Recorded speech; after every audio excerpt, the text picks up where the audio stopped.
पुणे जिल्ह्यामध्ये अजित पवारच दादा असल्याचं अगदी स्पष्ट झालं. कालचा जो नगरपालिकांचा निकाल होता त्याच्यामध्ये क्लिअर झालं की 17 नगरपालिका आहेत पुणे जिल्ह्यामध्ये, नगरपालिका नगर परिषदा.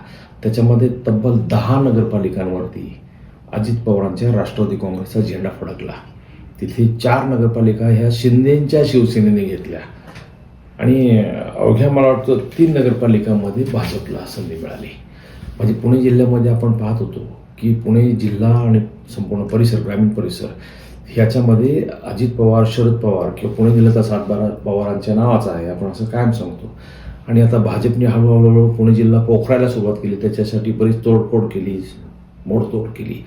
एक संग्राम थोपटेसारखे आमदार त्यांनी गळा लावला. संग्राम थोपटे भोरचे माजी आमदार, त्यांना गळाला लावलं. संजय जगताप सासवडचे माजी आमदार, त्यांना गळाला लावलं. इंदापूर काय बाकी अन्य ग्रामीण भागामध्ये सुद्धा भाजपने बरेच मंडळी अवक केली, त्यांना भाजपमध्ये घेतलं, पण त्याचा विशेष काही परिणाम झालेला नाही. अजित पवारांचं वर्चस्व या जिल्ह्यावरचं कायम आहे.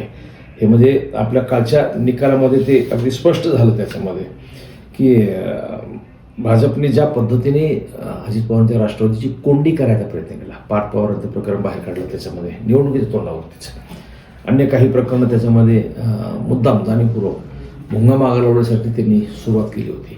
प्रत्यक्षात त्याचा परिणाम शून्य झालेला आहे. म्हणजे आणि आता गंमत कशी आहे, काल अजित पवारांनी ह्या विषयावरती एक महत्त्वाचं स्टेटमेंट केलेलं आहे. महाराष्ट्रातील जनता ही आमच्या मागे आहे, युतीच्या मागे आहे, आणि पुणे जिल्ह्यातील जनता ही अजित पवारांच्या बरोबर आहे.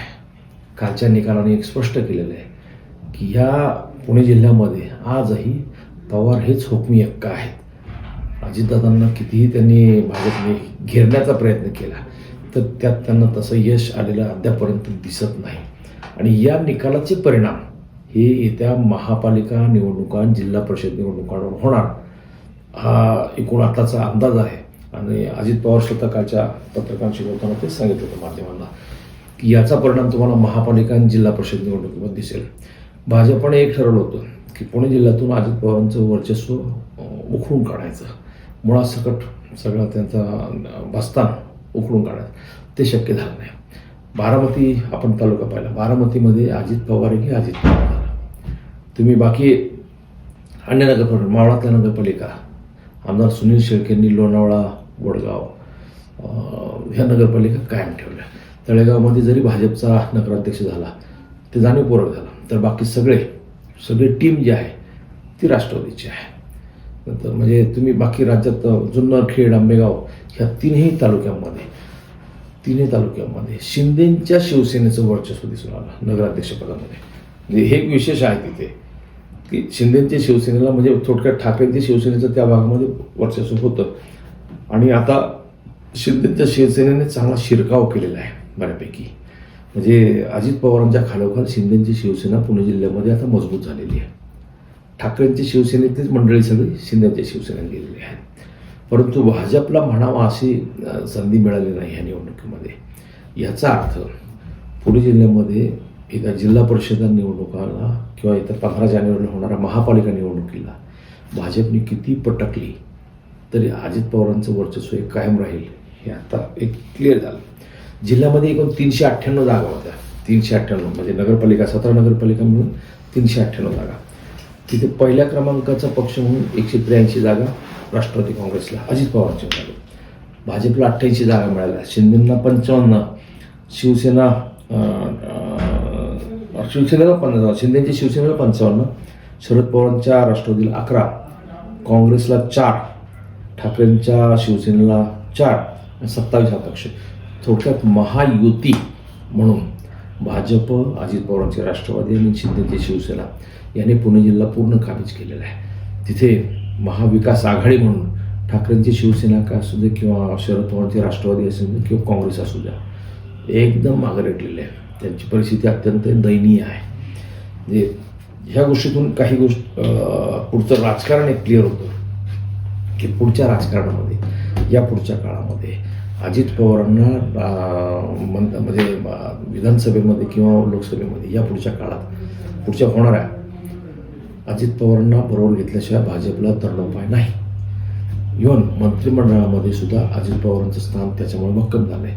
शिंदेंचं स्थानसुद्धा भक्कम झालेलं आहे. कारण राज्याचा निकाल आपण पाहिला तर 288 नगरपालिकामध्ये 117 भाजपला मिळाल्या, 53 शिंदेंच्या शिवसेनेला मिळाल्या आहेत, 34 जागा अजित पवारांच्या राष्ट्रवादीला मिळाल्या, काँग्रेसला 28 आणि ठाकरेंच्या शिवसेनेला फक्त 9, शरद पवारांच्या राष्ट्रवादीला फक्त 7 जागा. याचा अर्थ अजित पवारांचं सुद्धा आणि एकनाथ शिंदेंचं सुद्धा राज्य मंत्रिमंडळातील स्थान ते देवेंद्र फडणवीस डळमळीत करू शकत नाहीत किंवा त्यांना कोंडी करण्याचा, त्यांच्या मंत्र्यांना वेगवेगळ्या माध्यमातून त्रास देण्याचा कितीही भाजपने प्रयत्न केला तरीसुद्धा जनता त्यांच्याबरोबर आहे, शिंदेंच्या शिवसेनेबरोबर, अजित पवारांच्या राष्ट्रवादीबरोबर.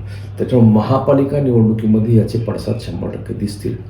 पिंपरी चिंचवडमध्ये आपण पाहिलं, पिंपरी चिंचवडमध्ये अजित पवारांच्या राष्ट्रवादीचे मोठीच्या मोठी फौज, एक 15 नगरसेवक, माजी नगरसेवकांची, त्यात माजी महापौर, माजी स्थायी समिती अध्यक्ष, माजी उपमहापौर, माजी विरोधी पक्षनेते हे फोडून भाजपने ताब्यात घेतले त्यांच्याकडं. पण आता त्याचा परिणाम काय होतो ते आपल्याला पुढे दिसेल. म्हणजे भाजपने तोडफोड भरपूर केलेली आहे. कशासाठी? तर हे पक्ष डॅमेज करण्यासाठी. आणि ज्यावेळेस ठाणे डोंबिवलीला शिंदेंच्या शिवसेनेचे माजी नगरसेवक भाजपने त्यांच्यामध्ये सामावून घेतले, त्यांच्याकडे प्रवेश दिला, त्यावेळेस शिंदेंनी इशारा दिला होता. तसा इशारा आता अजित पवारांनी काल एका माध्यमांशी बोलताना दिलेला आहे. म्हणजे आमचे लोक तुम्ही घेतलेत या बाबतीमध्ये.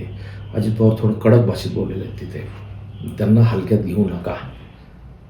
म्हणजे अजित पवारांना कोलण्याचा प्रयत्न भाजपने किती केला तर मला वाटत नाही. आता ते सुरुवातीला वाटत होतं की भाजप फार वर्चस्व गाजवेल, इथे अमुक करेल तमुक करेल, पण त्यांना काही थारा मिळतो असं दिसत नाही.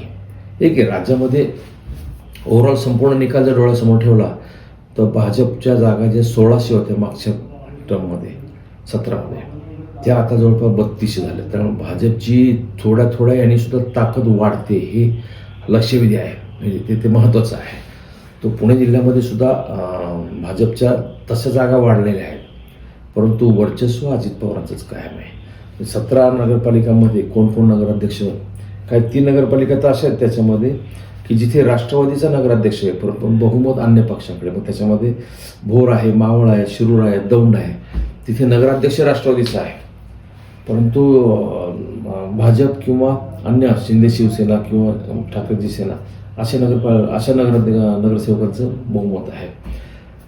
बारामती लोकसभा मतदारसंघामध्ये अजित पवारांचं नाणं चालणार या पुढच्या काळामध्ये. सुप्रिया सुळेंसाठी तो इशारा आहे एक प्रकारे. नगरपालिकांचा निकाल जिल्हा परिषदांमध्ये सुद्धा तो परिवर्तित होईल असाच.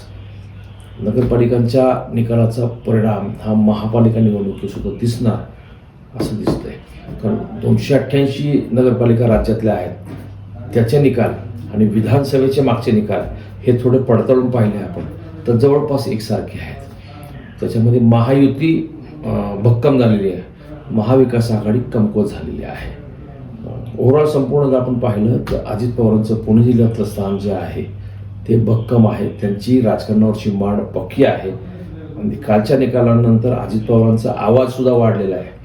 ते शांत बसले होते कारण त्यांचे लोक तोडफोड झाल्यामुळे, त्यांचे जे चांगले निष्ठावंत साथीदार भाजपने गळाला लावल्यामुळे अजित पवार गप्प बसले होते.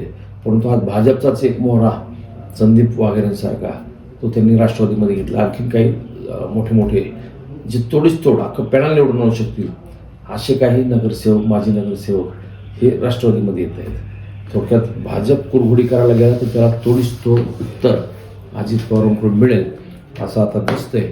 आणि पुढच्या 15 दिवसामध्ये ते पिंपरी चिंचवडला काय, पुण्याला काय, कशा पद्धतीने प्रचारामध्ये चाल करतात भाजपवरती ते आपल्याला पाहायचं आहे. पण एक नक्की आहे, जिल्हा हा पवारांचाच आहे.